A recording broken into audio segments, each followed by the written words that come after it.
motor. Jadi semua keluarga itu namingnya pasti last name-nya Bung. Gitu. Jadi anak-anak banyak panggil Bung itu sebenarnya nama bengkel bapakku namanya Bagadang Utama Motor. Dan lu emang punya background kuliner yang udah kental kan bang sebenarnya? Betul. Sebelumnya dari mana? Sebelumnya Bali sih banyak kan yang di Bali. Jadi lately itu di Lokavor. Lokavor, Nusantara Bali Lokavor itu gue lately yang paling berkesan lah ya. Yang paling berkesan. Dailah itu apa sih? Dailah itu nama nenekku almarhum. Jadi long time ago sebenarnya namanya itu jelek banget. Jadi dulu tuh, jadi founder sama co-founder tuh ada berempat. Ada aku pribadi, ada Iman Lismula, ada Madi, ada Madiman, terus ada Dennis Montana. Tapi sebenarnya awal inisiasi Dailah itu adalah berdua aku sama Iman. Jadi namanya tuh dulu geng 2 orang. Aneh banget. Geng 2 orang. Karena cuma berdua doang. Aku sama Iman.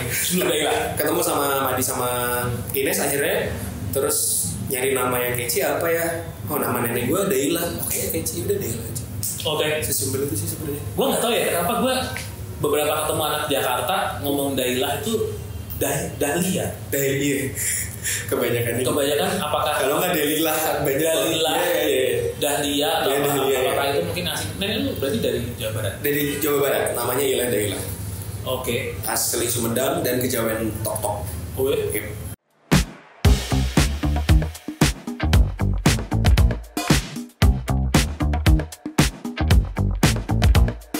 Nah, kalau konsep sendiri Dailah apa sih? Lu mau disebut Dailah tuh apa sebenarnya? Sebenarnya Dailah itu pengennya terdefine-nya adalah jadi sebenarnya Dailah ini hasil perjalanan. Jadi semuanya tidak open book, dari resepnya tidak dari buku. Jadi sebenarnya Dailah ini adalah perjalananku dari hasil motoran kemana, ngobrol sama siapa, bla bla bla. Jadi sebenarnya yang terpresent di daerah sekarang ini adalah true itu yang udah aku cobain, yang udah aku rasain, dan udah aku diskusikan sama beberapa orang yang aku ketemuin ketika aku jalan, entah itu ke Jawa, entah itu ke Bali, entah itu nyebrang, entah itu ke Makassar, kemana. Jadi kalau ngomongin fusion atau modern juga kayaknya terlalu jauh sebenarnya. Tapi kalau mau ngomongin secara teknik modern itu sebenarnya udah ada di Indonesia sendiri kan, kayak Stew juga, ya Sufi-nya sekarang lah. Tapi pakai kompor gitu. Kalau sekarang mereka pakai wood and fire, ya memang kita udah melakukan wood and fire mungkin dari zaman kapan tahun. Seperti itu sih sebenarnya. Jadi mungkin uniknya adalah suka dengan ada orang Jawa nikah sama orang Medan. Jadi kayak melihat hal itu aja sih, melihat si itu aja. Jadi pengen menggabungkan makanan aja sih. Kebiasaan makan mungkin ya, lebih kepengen ngedefine-nya kebiasaan makan orang ketika harus, yaitu sesimpel orang Jawa nikah sama orang Medan, orang Bandung nikah sama orang Bali, orang Bandung. Challenge lu di Jakarta apa sebenarnya? Challenge-nya di Jakarta sebenarnya yaitu apa yang tidak terwujudkan di Bandung. Sebenarnya gue pengen wujudin di Jakarta. Apa yang tidak terwujud di Bandung? Kayak teknik masak, kayak pemakaian ingredients yang lebih funky. Di Bandung tuh ya untuk gue pernah menemukan cabuk di Jawa Tengah. Cabuk itu fermentasinya wijen gitu. Orang ketika makan, ini apa nih, gitu masih ada kayak gitu. Mungkin kalau untuk di Jakarta bisa terima karena mereka udah pernah nyobain fermentasi dan lain-lain. Orang Bandung sendiri untuk fermentasi masih tabu sebenarnya. Orang Bandung sendiri. Sesimpel itu sih sebenarnya. Sesimpel itu sih sebenarnya. Masa sih? Yap, sesimpel itu. Padahal kan Bandung yang gue tahu ya Popeyem ada gitu-gitu. Doi kan ada produk fermentasi. Sweet things kan. Tapi lu main di Jakarta sulit cuy. Maksudnya kayak makanan Indonesia yang berbentuk restoran tuh udah banyak banget gitu loh. Dan yang serius, yang fusion juga udah banyak banget.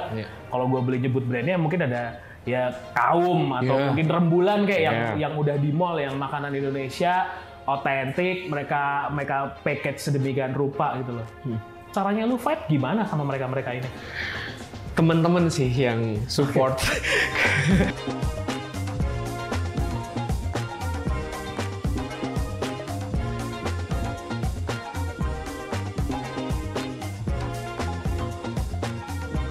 teman-teman Jakarta yang support. Di balik itu ternyata tanpa disadari ketika daerah Bandung sendiri itu untuk di Jumat Sabtu Minggu ternyata jadi destinasi wisatanya orang Jakarta.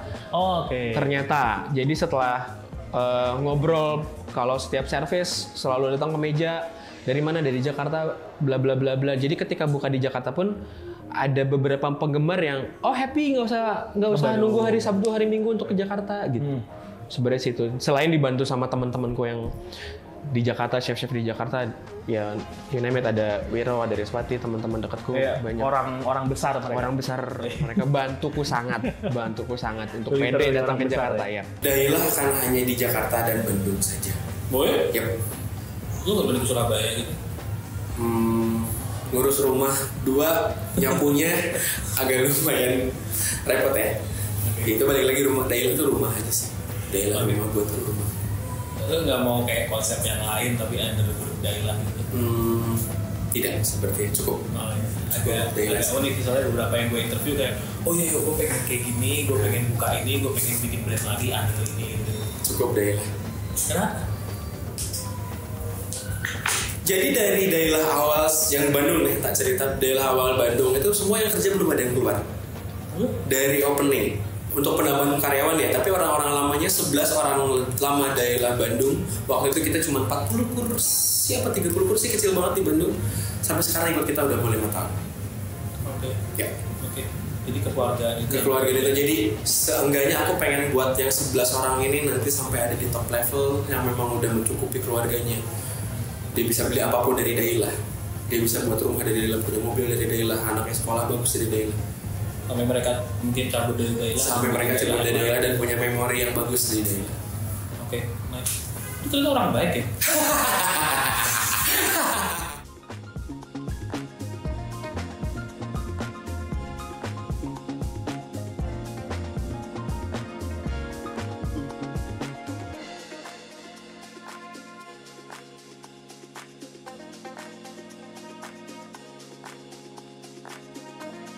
Thank you for watching.